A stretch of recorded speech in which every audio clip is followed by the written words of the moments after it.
I'm still standing. Stick with it. Perceive. Persevere. Something will stick. Perseverance. They stuck. Persevere. I come from a small county outside of Washington, D.C., called PG County. Me, my mom, my brother, we moved so many different places growing up, and it felt like a box. It felt like there was no getting out. I love basketball so much, I love playing it. I just never thought that I could make it to college, NBA, or stand up here today in front of you guys and be an NBA MVP.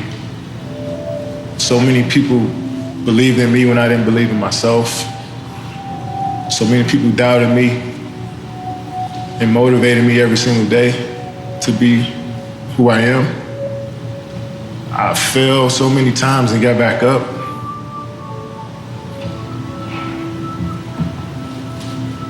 I've been through the toughest times with my family, but I'm still standing. I always felt like an outsider because I knew of people, that were in the industry. I just didn't know how to get into it. And I remember going to cast different agents when I was 9 or 10 years old. I was rejected twice. I remember there was like this sort of cattle call of kids, and I lined up. It was like a prison photo or something like that. And I'm standing there like this, and I had this crazy breakdancing haircut from when I was breakdancing, and I kind of dressed in hip hop clothing. And I remember they went yes, yes, went to me, went nope, yes, yes, nope, yes, Wow. yes, and that was it. So I got rejected a couple times. And then I just kept asking and asking and asking. And I remember my dad saying, just stick with it. Someday you'll have your day. And then I came back, I think, 2 years later and finally got an agent. I think I've been doing this long enough to realize that no matter what people perceive of me, I always shine through at the end of the day. Mm-hmm. So I've had a lot of people try to tear me down. Sure. But I'm here. And I have always been myself, and I've always wanted that, and I've been graceful, and I've tried to handle myself with as much class, and it's only because I know how hard I work, and I'm not going to let any of that get to me. I often get asked by younger readers what I would advise if you want to be a writer. This is the way I did it, so that's the only advice I can give. You've got to read as much as you possibly can, because that's the best way to recognise good writing and to learn what makes bad writing, and those are very good things. You'll probably go through a phase where you imitate your favourite writers. That's perfectly okay. That's another learning process. You resign yourself to writing lots and lots of rubbish. You just got to write that out of your system, and sooner or later you'll hit what you really should be doing and what is your genre. And perseverance. You've got to persevere, because it's a career with a lot of knockbacks, but the rewards are huge. I don't mean in the sense that if that's what you really want to do, to be able to do it lifelong is the best thing in the world. Very rewarding. But it's not a career for people who are easily discouraged, that's for sure. And to their parents, don't tell them it's unrealistic. Never say that. Because even if they're not published writing is the passion of my life, so it's an important thing to do. Success has nothing to do with potential. It's all about the perseverance of somebody. That will override any endeavor. If you throw shit against the wall, eventually something will stick. You guys that have this potential, don't have this potential, that shit dies. What continues to last forever is a perseverance to always show up.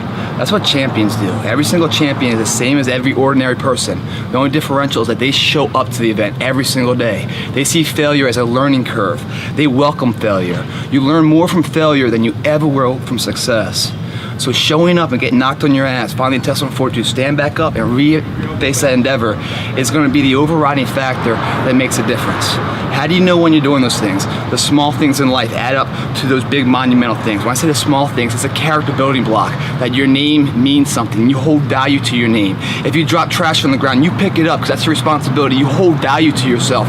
When you shake someone's hand, you look them in the eye and give them a firm handshake because you're here for a purpose. Everything you do to the best of your ability. It doesn't matter what you're doing, it's the fact that you're doing it, so therefore it means something to you. That's going to build a legacy, because the title out there doesn't mean shit. You win the title, fine. That title will not get you another title. What you're trying to build is a legacy. footprints behind you that are left motivation for someone else to follow. Legacy is built daily through the character, through the willpower, the code of conduct within somebody. And that's the perseverance, showing up every single day. That will always achieve your goal. It doesn't matter what you're born with. It doesn't matter your potential, how much, the silver spoon of money you have. All of that can be attained if you show up and you're willing to risk failure for success. That'd be my tip. It could also remind us of success of Alexander Bell, the inventor of telephone, who had a stack of notebooks where he recorded every failed experiment. So, if you work really hard, you can find the winning spot, even, in the midst of your numerous failures. I think the ex-Speaker of US House of Representatives, Newt Gingrich, hit the right points when he said that perseverance is a hard work you do after you get tired of doing hard work you already did. One of the things that happens, especially when you're starting out, is you write stories and you send them out. In my head, as a young man, whenever I would send out a story, what I would expect to have happen was the following morning, a limo would show up at my house and people would get out of it and they would say, "This is yours. We loved your story so much. You never have to work again. Just thank you. Thank you for writing this story, which we are going to publish and make sure everybody in the whole world reads." And instead, 6 weeks later, it would come back with a little slip saying, "Not quite right for us," or whatever. It was okay. What you do is, what I did two different things. What I did as a very young man was get things back and go, either I'm not very good, which I do not choose to believe, although probably was kind of true, or I'm just doing this wrong, and I need to find out how this all works. So that was the point where I became a journalist, and I became a journalist specializing in publishing, in books, and I found out how it all worked, and 2 months later had sold 2 books, and then got a quote from Muddy Waters, which I stuck to my typewriter, which tells you how long ago this was. And it just said, "Don't let your mouth write note check your tail can't cash." And that was my quote. And I went, how did I just sold 2 books. I've never written a book. What am I doing? And got through it. My tail cashed those checks. But really, I kind of dealt with it by just vowing to myself that, I would try and write things that were so brilliant that nobody could reject them. One of the greatest, probably the greatest rock climber of his generation, as you know, I've been a climber most of my life, is actually right now on the side of El Capitan doing what will probably be the hardest rock climb certainly ever done in our lifetimes, trying to free climb a thing called the Dawn Wall on the Mescalito side of El Cap. Young man named Tommy Caldwell, he's in a category of 1. And I was out climbing with Tommy one day, and I said to him, "Tommy, what makes you different?" He has a record. He has 6 climbs on El Cap that have never been repeated. Okay, he is 10x in extreme environments, and he's still alive. And I said, "Tommy, what is it that you have? You're not necessarily more physically gifted. You're not necessarily stronger, right? You're certainly physically gifted, all those things, but you're not this incredible athlete that just was born this way." And in fact, he had lost a finger in an accident. He cut a finger off. And so he's doing this minus one of his main fingers. An important finger. And he thought about it for a long moment. He said, "I can remain focused on and suffer for the big thing longer than anyone else." And I think that's what these people, the curiosity keeps them going, but once they get their hands on what they see as the thing, they don't let go. And they can stay with it and suffer for it.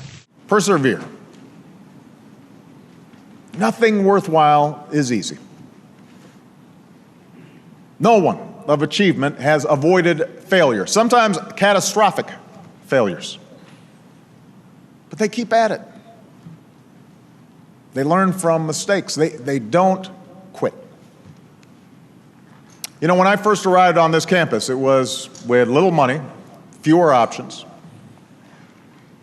But it was here that I tried to find my place in this world. I knew I wanted to make a difference, but it was vague how, in fact, I'd go about it.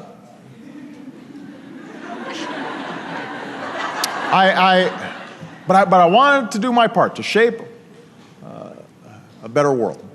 So even as I worked after graduation in a few unfulfilling jobs here in New York, I will not list them all, even as I went from motley apartment to motley apartment,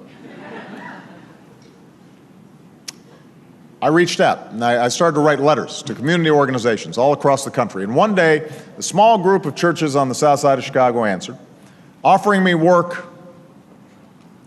with people in neighborhoods hit hard by steel mills that were shutting down, and communities where jobs were dying away. The community had been plagued by gang violence, so once I arrived, one of the first things we tried to do was to mobilize a meeting with community leaders to deal with gangs. And I'd worked for weeks on this project. We invited the police, we made phone calls, we went to churches, we passed out flyers. The night of the meeting, we arranged rows and rows of chairs in anticipation of this crowd, and we waited, and we waited. And finally, a group of older folks walked into the hall, and they sat down, and this little old lady raised her hand and asked, "Is this where the bingo game is?"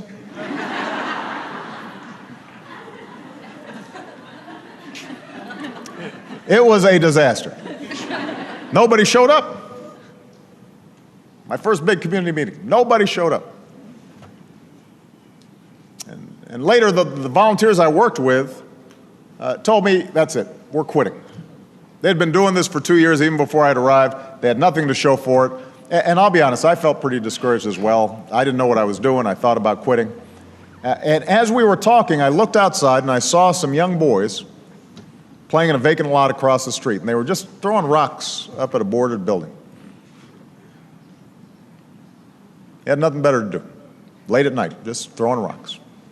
And I said to the volunteers, before you quit, answer one question. What will happen to those boys if you quit? Who will fight for them if we don't? Who will give them a fair shot if we leave? And one by one, the volunteers decided not to quit. We went back to those neighborhoods and we kept at it. We registered new voters and we set up after-school programs and we fought for new jobs and helped people live lives with some measure of dignity. And we sustained ourselves with those small victories. We didn't set the world on fire. Some of those communities are still very poor. There's still a lot of gangs out there. But I believe that it was those small victories that helped me win the bigger victories of my last 3.5 years as president. I probably would not have returned to India, except my grandmother fell ill. So I came back because she was ill.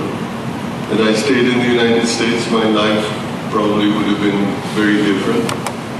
I was very happy there and very comfortable. I had a very satisfying job. And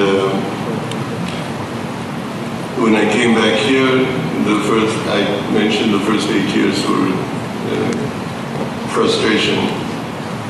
My masters thought that the best way to teach me how to operate, when I don't think anyone at that time had thought that I would be Mr. J.R.D. Tata's successor.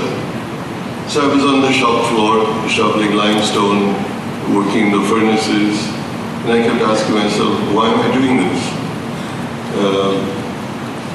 And so perhaps, looking back, the most significant incident in my life was just my obstinacy to remain here rather than to go back. Thank you so much for watching. Continue to believe, or whatever your one word is, and I'll see you soon.